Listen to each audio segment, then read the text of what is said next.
Hey there, this is Man Behind the Motion, episode 10, with Dorian Del Valle, part 1.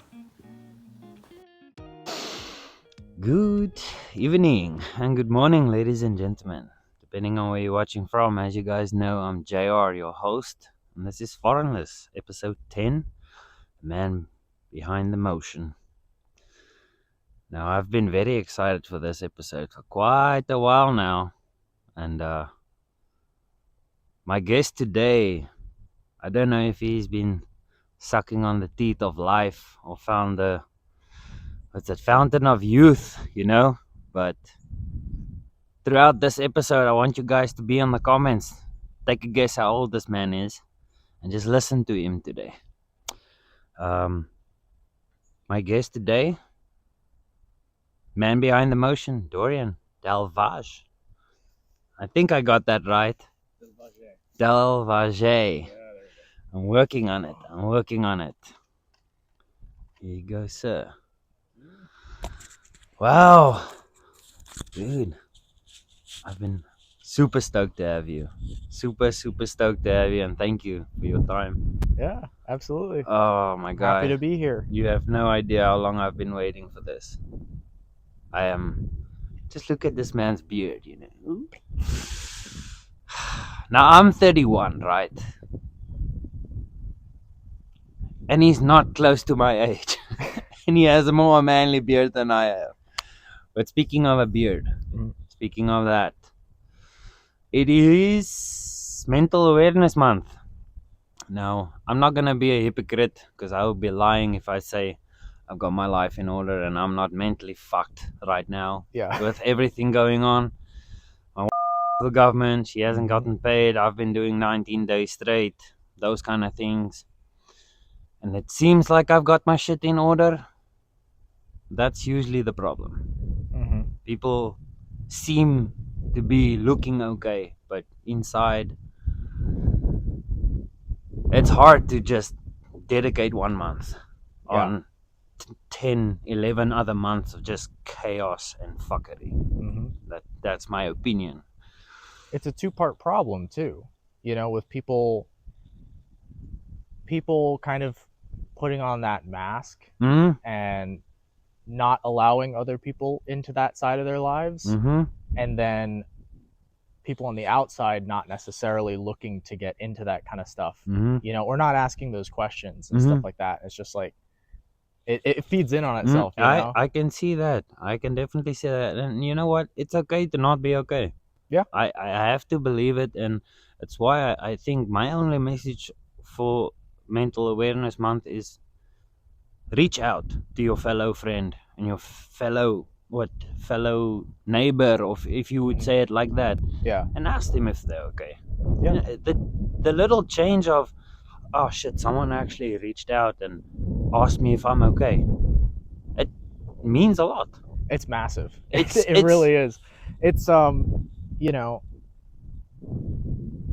it's difficult because that's like the one thing that I kind of look for with people, and I feel like not enough people do that. They like check in, and men are especially bad about that, where it's just like either you're so in your own head with your own issues that you don't reach out, or for me specifically, I get in my head about like bothering other people about stuff, because I don't want to.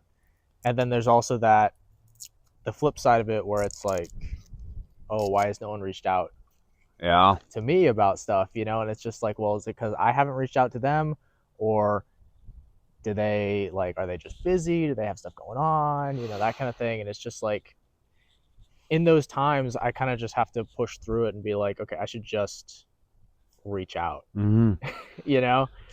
But why do you always need to be the guy that reaches out? That's how I see it. There's that too. I mean, it's like, yeah, you just mentioned it, that it's a two-way kind of it is two-way streak. It is, but I'm thinking in the mindset of like, well, if I'm thinking like that, maybe someone else is thinking like that, and someone else is thinking like that.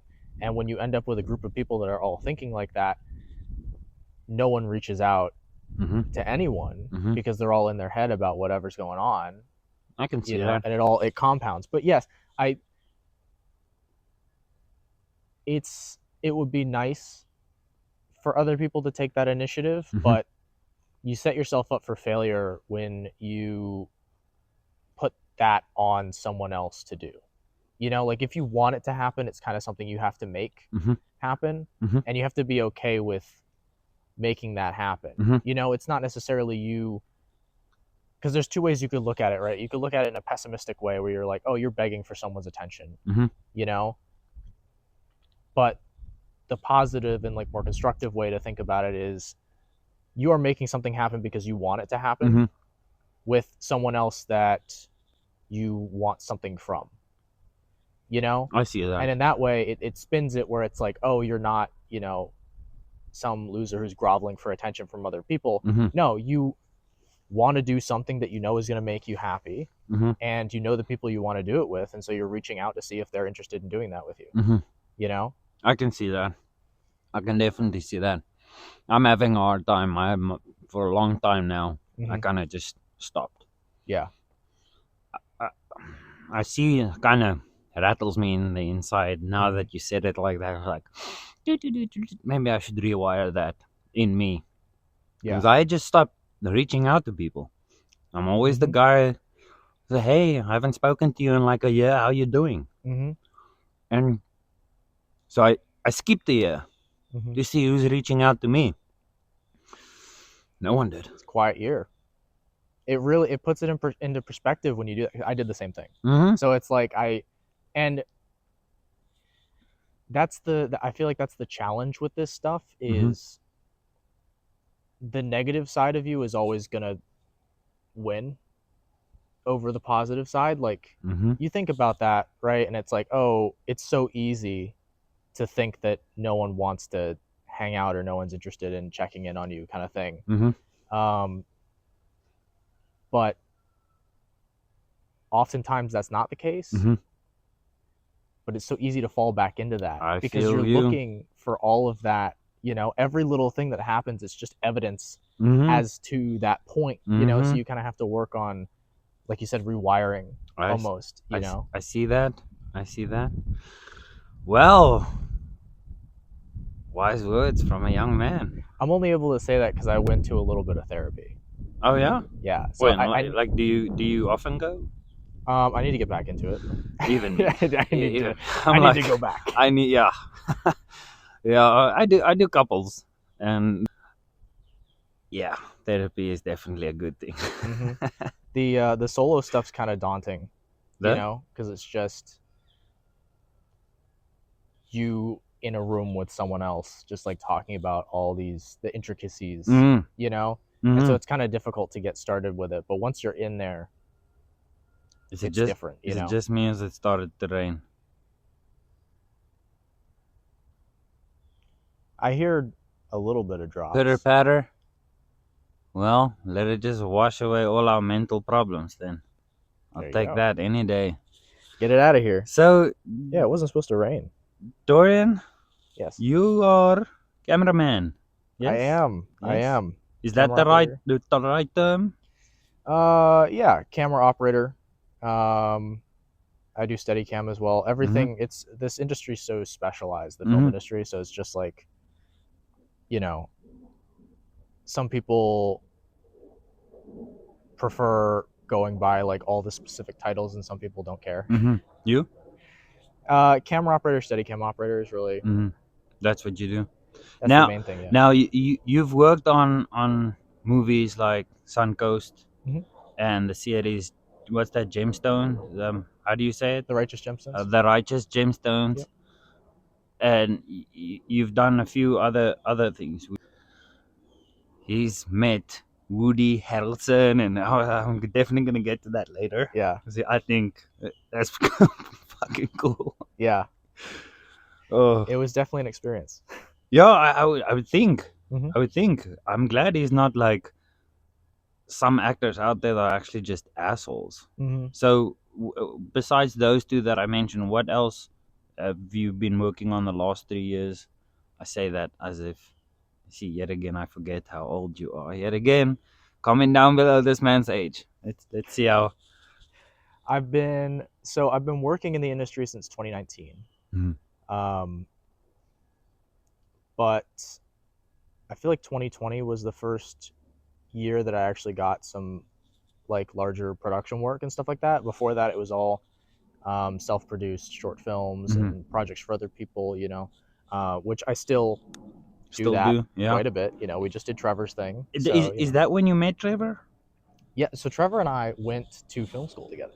Yes. Yeah. Okay. Yeah. So we had lighting class. We did cinematography, all the fundamental classes and stuff like that.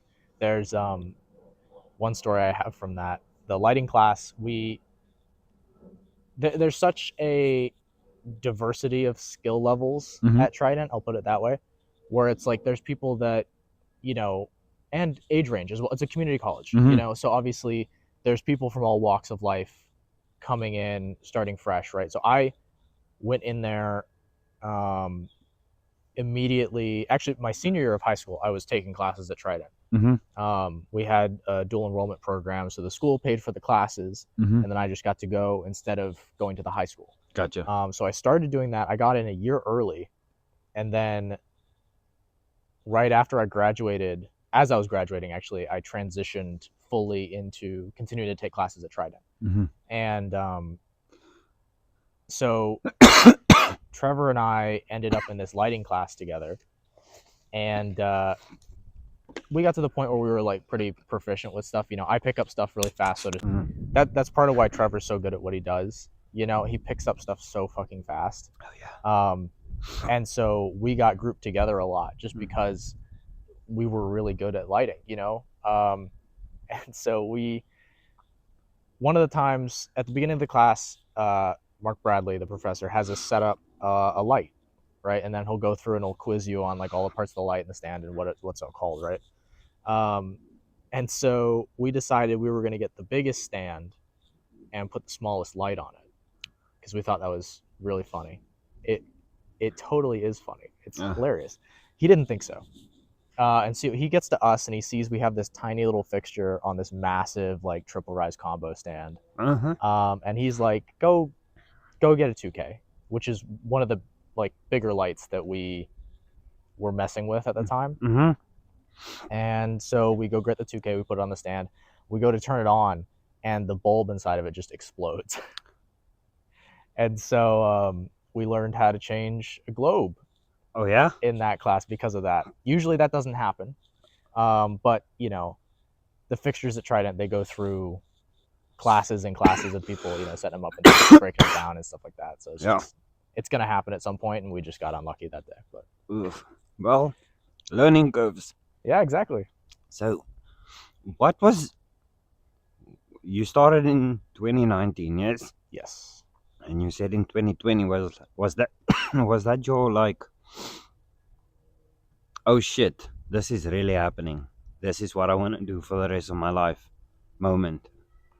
I think I knew before that I was really interested in this stuff, and just making short films and stuff like that.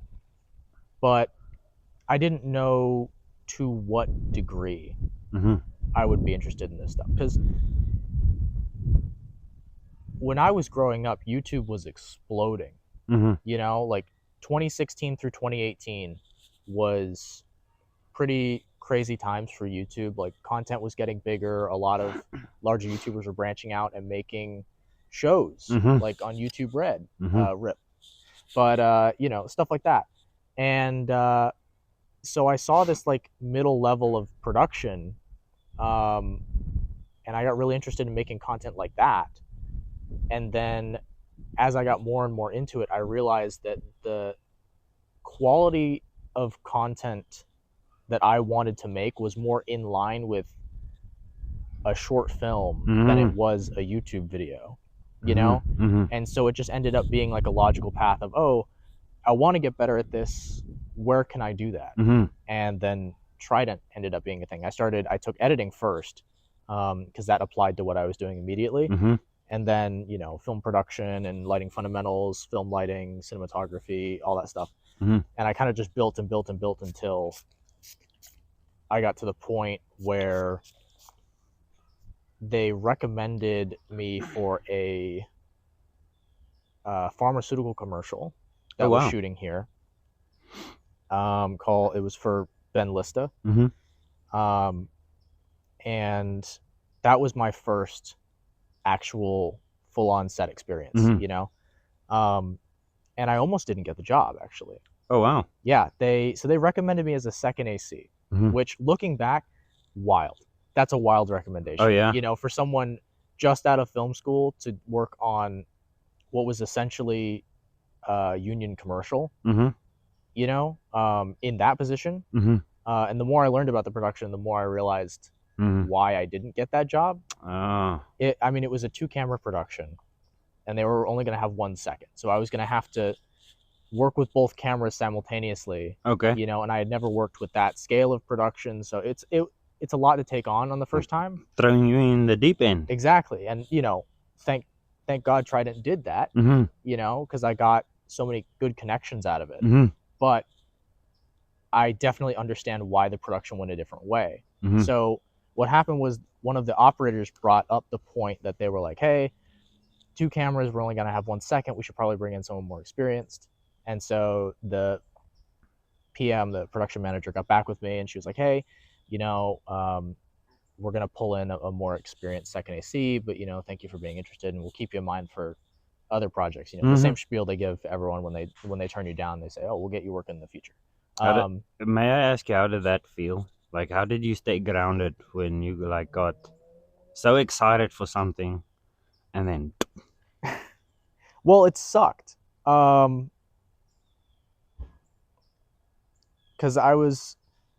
when you're just out of film school, you have this mentality too that you understand all of it, Mm-hmm.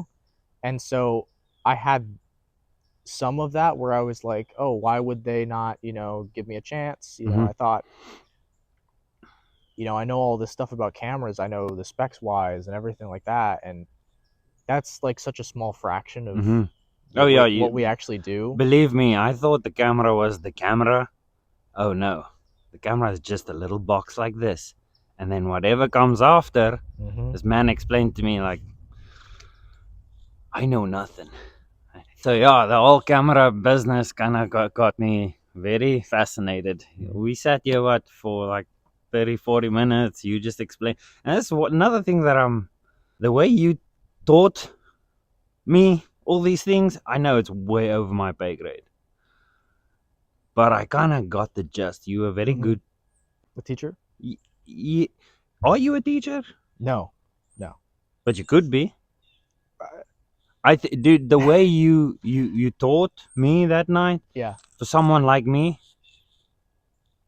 I really understood every little detail. And since then, even when we did the fire here in the garden, in your yard, all these little words and what helps now I'm having a brain fart. Excuse me, I'm fucking hangover so bad. The lighting aspect of everything, how you just need to work it, and how you get the background completely out and focus more.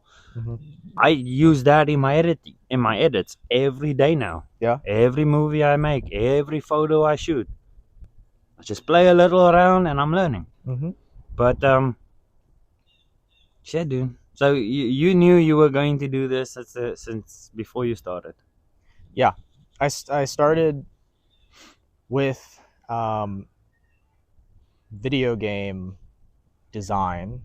I got really into level design and stuff like that in video games, and then it transitioned more into making cinematics inside of video games, and then I realized that could just be done not on the computer. You could just make a short film and it's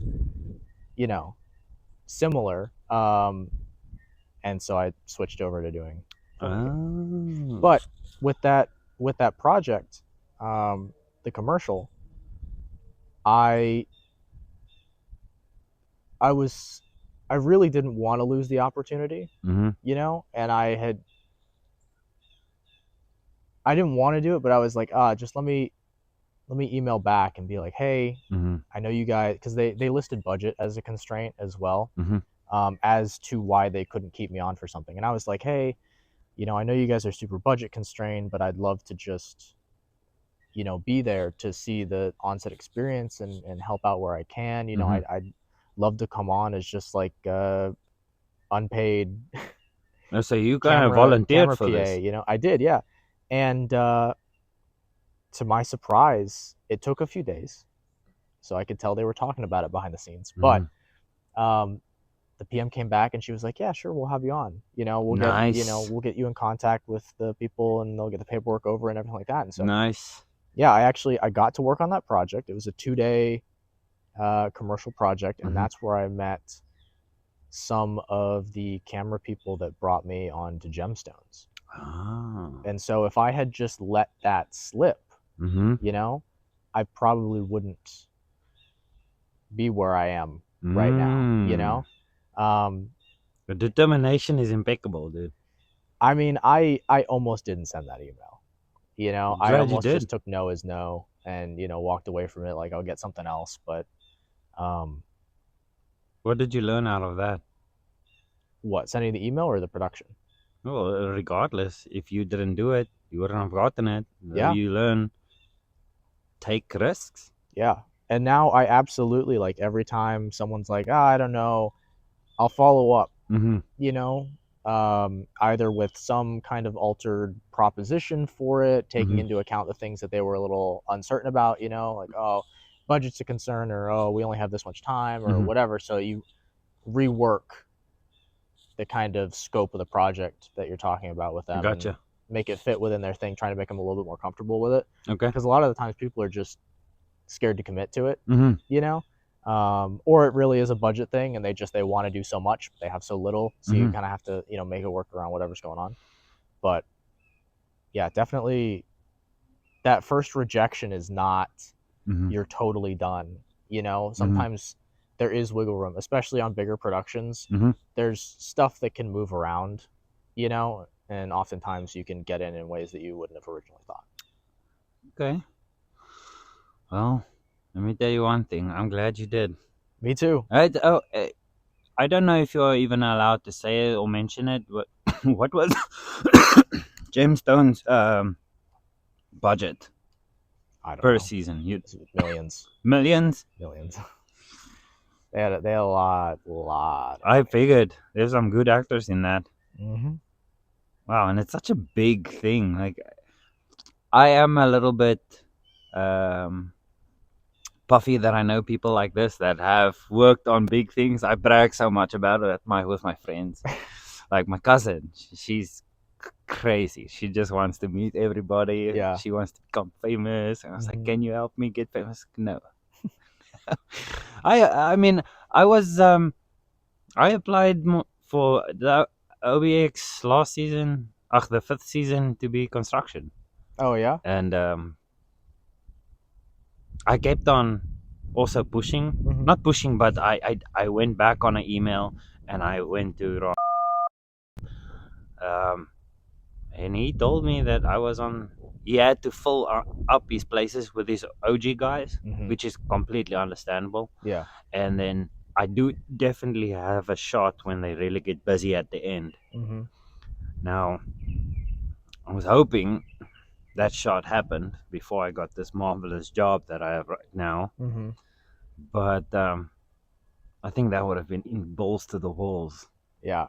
If I could have gotten in there, I would have worked my ass off to show my worth, dude. Because I think what you guys do, and as I told Hayden, you, Trevor, Ali, Jock, the TJ, the whole crew that I met in North Carolina and the whole crew I met here with Trevor Shoot, you guys are so driven. It's infectious. Yeah.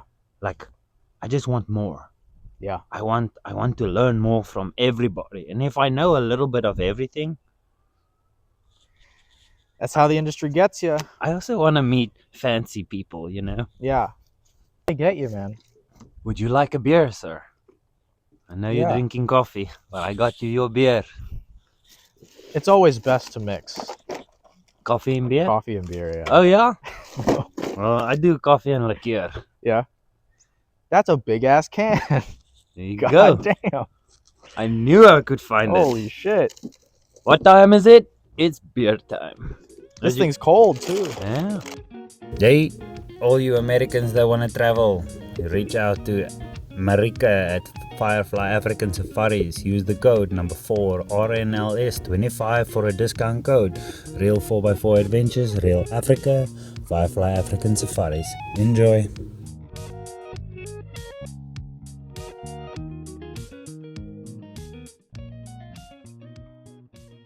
You don't give a man hot beer. This is not what England, where they drink hot beer like crazy people. Yeah. And there's some snacks. Do they really? Yeah, certain places in the world they serve hot beer as a norm. Nah. Stupid. Nah. None of that. Well, my friend. What is that? You get the daddy? Natty Daddy. Hell yeah. It's actually not the greatest beer, but it gets me there. It's at 8%. Yes, sir.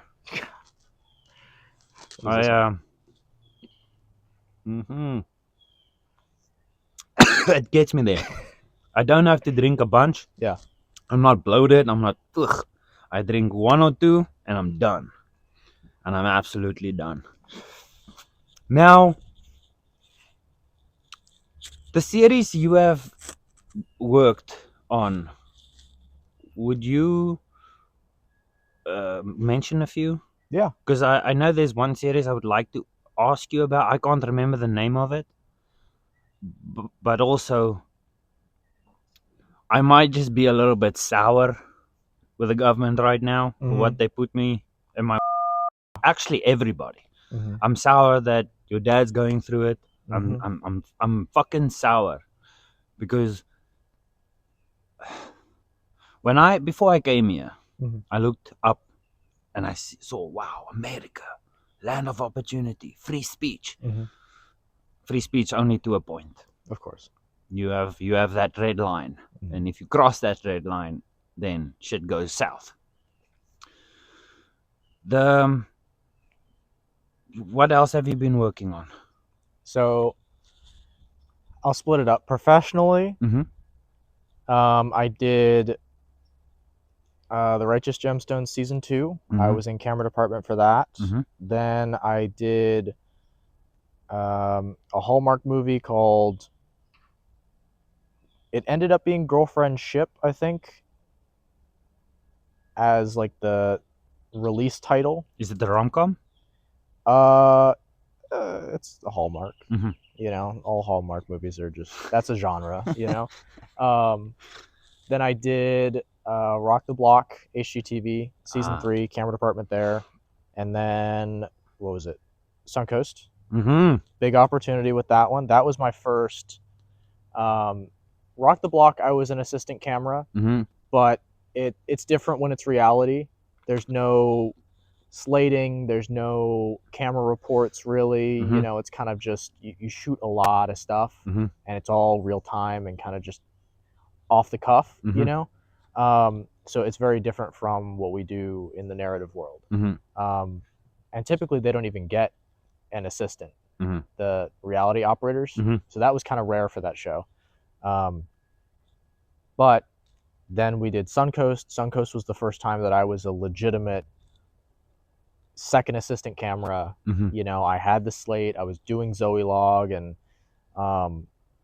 really managing a lot of the department underneath, or not managing the department, managing my camera package, you know, underneath my first AC, which was Doug Tortorici. Love Doug. Great guy. Fantastic man. Just a little plug there for Doug. The game we're playing today comes from Doug. It does. Comment Dorian's age. You know, eventually that game is not going to work. There's at some point the age that people think I am and the age I actually am are gonna... It's gonna catch up. I don't think so. You don't think so? I don't. I think when you're in your 40s, you're gonna look like 20. Like, this can go on for ages. Yeah. And if I have to help Doug, I will. keep it alive. Yeah, boy. Yeah. Because next year I'm gonna have you again. Yeah. Yeah. Next year we're going a little bit bigger. We have 2 USA sports guys. Nice. Confirmed. One definitely confirmed. Lacrosse player. Nice. Definitely confirmed. And now the ice hockey player. We also getting that on the roll. Very cool. He's retired now, and he has nothing to do with his time. So, are these South African people as well, or is it just no personalities? Americans. Okay. All of them are American. I'm doing when I go home. I'm going home. I'm gonna sit down with a bunch of my friends that actually have traveled also a bit in life, and I'm gonna try get 6 or 7 episodes in while I'm down there. Oh, over there. Okay. Cool. In South Africa. Yeah. And then bring that over so I can get ahead of season 2. Nice. So season 2 I might shoot in the middle of those, post 1, shoot and post again. Twice in a month instead of just once a month. Yeah. I try doing 2 a month. I just don't have the fucking time. It's tough, especially with, the block of time that an episode takes up. Shooting, editing, and then just in general the final thing, And I mean, I didn't go to school to learn how to edit, and I don't have a fancy laptop. All my edits I do on my phone. Hey, that's the modern content creator way. I love what I do, dude. Hip with the kids, I love it. What's that? Hip with the kids. Hip with the kids. Yeah, boy. Hey, Trident's got free tuition. I heard that. As long as you're holding down they have some weird requirements for it, but you should qualify. Yeah. Take all the Man, film I'm not a classes good for free. scholar, dude. All the film classes for free. I sucked at. I can't say I sucked at school. I did well for someone that wasn't really paying attention or slept most of the time in class or got kicked out. I was more in my sports. I was a jock. Really? Big time. I didn't see that coming. But as you say, you didn't see that coming. I was not that kind of jock. Oh, okay. I was good in my sports. I played first teams. I was captain for my second team. Yeah. I was a jock and I was a nerd because I had friends with the gothic kids. I had friends with the loners, and I always stood up for the kids that got bullied and always got into fights. Oh, you were the protagonist jock, not the antagonist jock. Oh yes. No, Nice. fuck them. Yeah. Yeah, I'm glad, but man, bullying is also another thing we can go into. Dude, it's crazy. Social media made it so much easier too. Just like people don't really think about the impact of what they say and what they do. With that, okay, I do understand why Elon opened up Twitter to say whatever you want to say, but with that came a lot of shit. The amount of hate on Twitter. Oh, dude, Twitter. So Twitter's always been that way. It was not. Elon didn't make it that way. It got. I stay away from Twitter, honestly. Formerly Twitter, now X. Sorry. Yeah, I don't. X. I don't even have that platform. Oh yeah, no, I don't. I think I made a Twitter account once to enter in a giveaway, and then the account got hacked, and then I didn't want to get it back. So I'm sure somewhere on Twitter there's a profile that looks like me, spamming some stuff about like cryptocurrency scams and stuff like that. It's not me. But that's like the number one thing they do. If your account gets hacked, it's always cryptocurrency scams. And it used to be like courses and stuff like that. Now it's cryptocurrency. We have this kind of scammer in South Africa that they would hack your account, and then they would show screen grabs of so-called clients that have won a lot of money. Yes. Yeah. We have that. And then you interested, but you can win 4,500,000 rand. All you need to do is make a small little payment of X amount, and then gone. Yep. Yeah. And it's been, dude, I can go into fucking scammer. My mother-in-law lost her house. Really? Romance scam. Wow. And how does that work? Oh, okay. So online, you meet this person online, and they speak so, oh, you're so lovely, and this, and they They target lonely women. Of course. So now, oh, this guy's gonna come get me, and we're gonna go travel the world and blah blah blah. But first, you need to do something for him. You need to take this money. He's gonna send you money, and you need to send it to another fellow out here. Mm-hmm. So now, with her being involved with so many, she kind of one guy needed money because he got stuck and he was on his way there. Mm-hmm. So she took the money and sent it to the wrong guy, and that guy said, "You better get my money." And she had no choice than to sell her house to get that guy's money back. There's nothing they could have done. They can't track the guy. They can't do nothing. Wow. I had to deal with that shit with my wife and her sister. That's absurd. It is balls to the walls. My guy now. Yeah. She has nothing. Is it part of the scam for, obviously they send the victim the money and then the victim sends the money to someone else. Is it part of the scam that whoever they send it to is always going to be the wrong person, and then they're stuck in a contract where now they're out a certain amount of money that they owe to somebody? You can look at it that way. Yeah. It could be. All I know is that she had to sell her house to pay this man back. But now that you say it, that sounds pretty. Because that, if I were to scam, that would be a smart way to go. Because then it removes all the factors of like there is an actual sum of money being moved to someone else, and then the second that the victim has the money, they make a wrong move. The blame is now on them. It doesn't matter that you intended for that person to make the mistake. Yeah, they made a mistake, and now contractually they're obligated. It really also seemed like a laundry thing. Yeah, just shuffling around cash. You need to shuffle this cash to this person and blah blah blah. It kind of just was. But we tried warning, and this is what people have to deal with. Yeah, it's rampant. This is the shit that people have to deal with. But we got sidetracked. Yes, we do. I tend to do that. It's so easy, there's so much interesting stuff to talk about. Yes, and especially with you. I've told you this from the start. You are one of the very few people I find interesting to a point where I can sit and have a conversation for you with hours. I was here that day. I was supposed to go home, and we got stuck for an hour and a half just chatting. Yeah. And well, it takes two to tango. You gotta have, there's the person that talks, the person that listens. You ask very good questions. You're a very attentive listener. I try. I'm very curious, man. Yeah. Curiosity. I think my next life I'll be a cat. Curiosity kills a cat. You gotta be careful with that. It depends. So, besides being a cameraman and doing what you do, you also build stages. Yes. For high-profile singers.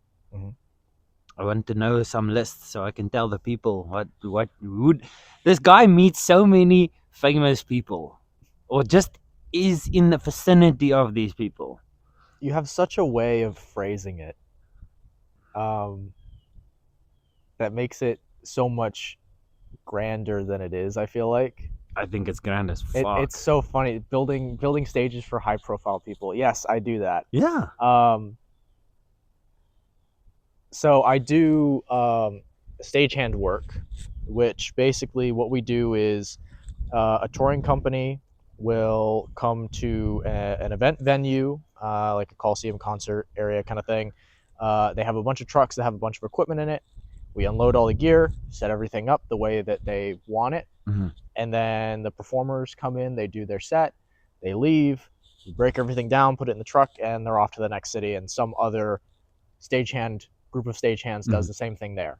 And that's how a tour happens. So every single city, there's a group of us, what they call local crew, that assist the touring crew in setting up all the gear in all the different venues, and each venue that a touring company goes to, they verify ahead of time that that venue can handle what they want to do.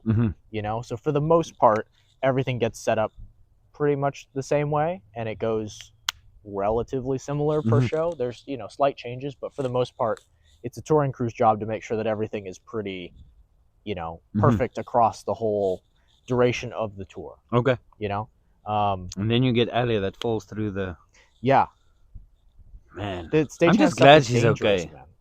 I'm glad she was okay. Yeah. But you were there. Did you see her fall? No. So that was like an incredibly scary moment, because previously in the night, one of the touring crew people had fallen in that exact same hole, but they fell like Looney Tunes style, straight down, landed on their feet, so they were totally fine. Oh. And they were like laughing it off and everything, but we had to take. So the reason there was a hole that someone could fall in the first place was we had to take the guardrails off the edge of the stage. Mm-hmm. So they had a main stage section, and then they had wings they built on either side, and the wings had guardrails, and there was a gap in between the side stages and the main stage that was big enough for a person to fall through. And so one of the other guys fell, and then Allie was holding one of the deck pieces because we were taking apart that wing of the stage. So she was holding a deck piece, walking backwards, and she stepped into the hole. And yeah, she scraped the whole like left side of her body and hit her head on the way down. And I was taking apart some other section and putting it into this pile of gear that we were organizing, and it got like really quiet for a second and everyone stopped moving, and I put down what I was doing and I looked, and I heard someone say someone fell in the hole. And so I quickly I scanned all the people, and she wasn't there, and I was like, you gotta be fucking kidding me. And so I walked over the hole, and sure enough, someone was helping her up, and she was getting up. She was like holding the back of her head, and that's the kind of thing where it's like, because we have PPE, right? I'm sure, in construction, obviously you guys have hard hats and gloves and all that shit, right? So anal, exactly, safety-wise on and construction. It's very important, because that kind of thing, like head injuries are very, very serious. But this is the kind of thing a helmet would not, or a hard hat would not have helped. She hit the base back of her. The hard hat does not cover that part of your head. And so yeah, that she ended up being okay. Yeah, Thank God. Shout out to her. She still came all the way to Mosquito Beach and did the sandworm and my makeup, and she rocked it. Yeah. Yeah, she's a trooper. Hats off for her, dude. But yeah, my heart fucking sank when I saw she was not on the stage. I was like, you gotta be. There's no fucking way that just happened. I have no doubt, dude. But yeah, thank God she did not have a concussion or she didn't break anything. Because the way she fell, that's the kind of injury where if your limbs are not in the right place, like you could get seriously hurt. And it's so incredibly fortunate that it was not a more serious injury. Yeah, even me, when she told me that, I was like, I'm just glad she's okay. Yeah, honestly. I kind of feel a little bit bad because I'm a kind of guy that laughs at everything like that. Someone falls, I fell, broke my pinky, and I laughed at myself. Yeah. Unfortunately, I'm just that person. Yeah. Well, I mean, when the touring guy fell, he fell in such a comical way that it was hard not to laugh. Because it was like, when I say Looney Tunes, I mean like he stepped off the stage and he had a second to look down and see there was no stage, and then you just like a moment like that, yeah. Just fell straight down, and you could hear it when he landed, because it was raining too. Like Riverfront was underwater. So when he landed in the mud, and it like made like a splat sound, and it was just like, it's so cartoony, and then you juxtapose that to like someone legitimately getting injured falling in the same hole. It's like, it's crazy how quickly something like that can flip and be seriously dangerous. It's completely opposite. Now, speaking of opposite, yes, stage construction, filming, how do these two meet? Do they meet at all? They do. So at least with what we have in South Carolina, we have the, what are they doing over there? No. We have the don't do it.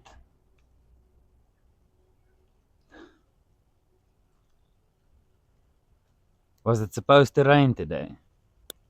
Not until like 4. So this is early rain.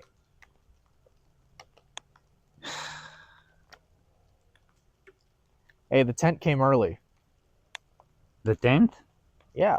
You have a tent? My replacement pop-up tent. Oh yeah? It was supposed to come tomorrow. It came today. So I could totally just set that up. I think we should. And we would fit underneath it. Okay, guys, we're gonna take a break. It is kind of that time too. I need to take a piss break too. Yeah.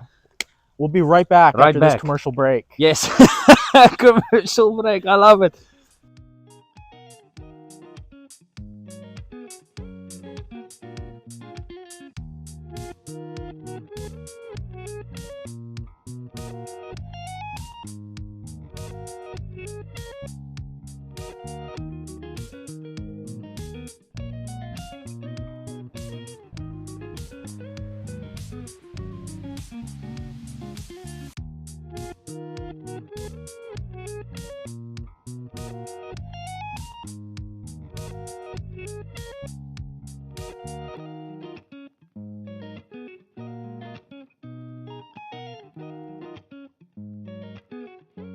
So, if you like that, stay tuned for part 2. And if you haven't, like, subscribe, and I'll see you guys on the next episode. Okay, dankie, bye.